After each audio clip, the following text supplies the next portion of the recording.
অযোধ্যাত ৰাম মন্দিৰৰ প্ৰাণ প্ৰতিষ্ঠাক লৈ সমগ্ৰ দেশতে উখল-মাখল পৰিৱেশ। ৰাম মন্দিৰৰ প্ৰাণ প্ৰতিষ্ঠাৰ দিনাই খুন্তাইতো হ'ব নৱনিৰ্মিত মন্দিৰৰ প্ৰাণ প্ৰতিষ্ঠা। 22 জানুৱাৰীৰ পবিত্ৰ দিনটোতে খুমটাইৰ হেন্দুৰিটিঙত নৱনিৰ্মিত শ্ৰী শ্ৰী লক্ষ্মী মন্দিৰৰ প্ৰাণ প্ৰতিষ্ঠা কৰা হ'ব, যাক লৈ এতিয়া উখল-মাখল পৰিৱেশৰ সৃষ্টি হৈছে হেন্দুৰিটিঙত। 18 জানুৱাৰীৰ পৰা 5দিনীয়া বৰ্ণাঢ্য কাৰ্যসূচীৰ আয়োজন কৰা হৈছে লক্ষ্মী মন্দিৰৰ প্ৰাণ প্ৰতিষ্ঠা সমাৰোহ। প্ৰায় 30 লাখ টকা ব্যয় সাপেক্ষে অতি আটক-ধুনীয়াকৈ নিৰ্মাণ কৰি উলিওৱা হৈছে মন্দিৰটো। ৰাজস্থানৰ পৰা অহা পুৰোহিতে নীতি নিয়মৰে প্ৰাণ প্ৰতিষ্ঠা কৰিব মন্দিৰটোৰ। ৰাম মন্দিৰৰ প্ৰাণ প্ৰতিষ্ঠাৰ পবিত্ৰ দিনটোতে মন্দিৰটোৰ প্ৰাণ প্ৰতিষ্ঠা কৰাৰ বাবে সমগ্ৰ দিনটো স্মৰণীয় হৈ ৰ'ব বুলি আশা উদ্যোক্তাৰ। প্ৰাণ প্ৰতিষ্ঠাৰ কাৰ্যসূচীত অংশগ্ৰহণ কৰিবলৈ সকলোকে আমন্ত্ৰণ জনায় উদ্যোক্তাই। নিৰ্বিশেষে গোটেই শিখ, ইছাই, মুছলিম যিমান সম্প্ৰদায় আছে সবকে নিমন্ত্ৰণ জনাইছোঁ। এইটো কাৰণে যে মা লক্ষ্মী সকলোৰে দৰকাৰ, সকলোৰে আপোন, আৰু ই আমাৰ জীৱনত মানে বহুত ডাঙৰ অৰিহণা আছে। গতিকে সকলোকে নিমন্ত্ৰণ জনাইছোঁ। আৰু এই মন্দিৰটো 1972 চনৰ মানে পৰা চলি আছে পূজা পাতি, কিন্তু মানে তেনেকৈ স্থায়ী মন্দিৰ নাছিলে। আমাৰ অকল বাগানতে নহয়, ওচৰে পাজৰে যিমান গাঁও বস্তি আছে সকলোৱেই ইয়াক আমাক অনুদান দিছে। এতিয়ালৈকে আমাৰ খৰচ প্ৰায় 30 লাখ টকা হৈ গ'ল আৰু এই মন্দিৰটো হৈ উঠিলে। গতিকে সকলো ৰাইজক মই ধন্যবাদ দিছোঁ। আমি এইটো ভাৰতবৰ্ষত যি ৰাম মন্দিৰ প্ৰতিষ্ঠা হৈছে তাৰ লগত সংলগ্ন ৰাখি আমি এই কাৰ্যসূচী কৰিবলৈ ওলাইছোঁ। আৰু এইটো আমাৰ পবিত্ৰ দিন, আৰু আমি ভাবিছোঁ যে ৰাম মন্দিৰৰ লগতো আমাৰ এইটো অসমৰ হেন্দুৰিটিং চাহ বাগিচাৰ শ্ৰী শ্ৰী লক্ষ্মী মন্দিৰৰ প্ৰাণ প্ৰতিষ্ঠা মহোৎসৱ পাতিছোঁ। সেইটো আমাৰ স্মৰণীয় হৈ ৰ'ব।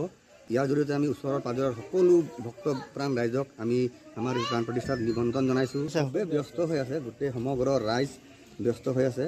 আৰু বিশেষকৈ এই মন্দিৰটো প্ৰতিষ্ঠা কৰোঁতে যি আমাৰ দিন হাজিৰা কৰি থকা যি বাগিচাৰ লোকসকলে যি অনুদান, মানে মুঠতে সিহঁতৰ যিটো অনুদান 50 টকাকৈ প্ৰত্যেক আমাক জমা দিছে, তাৰ কাৰণে মন্দিৰটো আমাৰ ইমান যিটো ভাবিছিলোঁ তাতকৈ বেছি ভালকৈ বনাওঁ। লক্ষ্মী মন্দিৰৰ প্ৰাণ প্ৰতিষ্ঠাৰ কাৰণে আমি ডেট এটা লৈছোঁ, সেইটো হৈ গ'ল আপোনাৰ 22 জানুৱাৰী তাৰিখ। আৰু 22 জানুৱাৰী তাৰিখে সমগ্ৰ ভাৰতবৰ্ষতে এটা উখল মাখল পৰিৱেশ হ'ব, কাৰণ সেইদিনাই আপোনাৰ ৰাম মন্দিৰৰ প্ৰাণ প্ৰতিষ্ঠা হ'ব। সেই ডেটতে আমি আমাৰ লক্ষ্মী মন্দিৰটো প্ৰাণ প্ৰতিষ্ঠাৰ কাৰণে লৈছোঁ। আৰু আমাৰ ইয়াত আছে 5দিনীয়া কাৰ্যসূচী। 5দিনীয়া কাৰ্যসূচী আছে, আমি 18 তাৰিখ পৰা লৈছোঁ। 18, 19, 20, 21, 22 5দিনীয়া কাৰ্যসূচী আছে। আৰু যিটো বিধিসন্মত নিয়ম যিটো আছে প্ৰাণ প্ৰতিষ্ঠাৰ কাৰণে, সম্পূৰ্ণ পূজাৰীয়ে আমাৰ ইয়াত পূজাৰী আহিব আপোনাৰ ৰাজস্থানৰ পৰা। তেখেতে যিটো আমাক তেখেতৰ যিটো পূজাৰ প্ৰণালী যিটো দিছে, সেই প্ৰণালীৰ মতে আমি পূজাভাগ কৰি গৈ পেলাই আমি মানে 22 তাৰিখত সম্পূৰ্ণৰূপে দেৱীক প্ৰাণ প্ৰতিষ্ঠা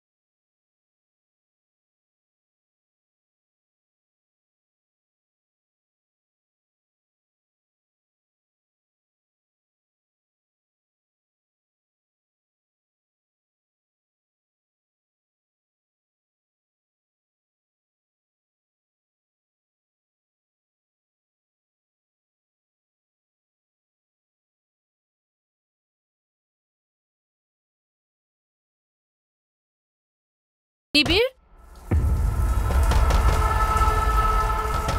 নিবিৰ কিনো অনবৰত লাগি থাকা? ক'তনো লাগি আছো? ইমান সময় হ'ল বাথৰুমতে সোমাই আছ। তোৰ আজিকালি কি হৈছে বাবা? কথা এটাও ভালকে নাপাত।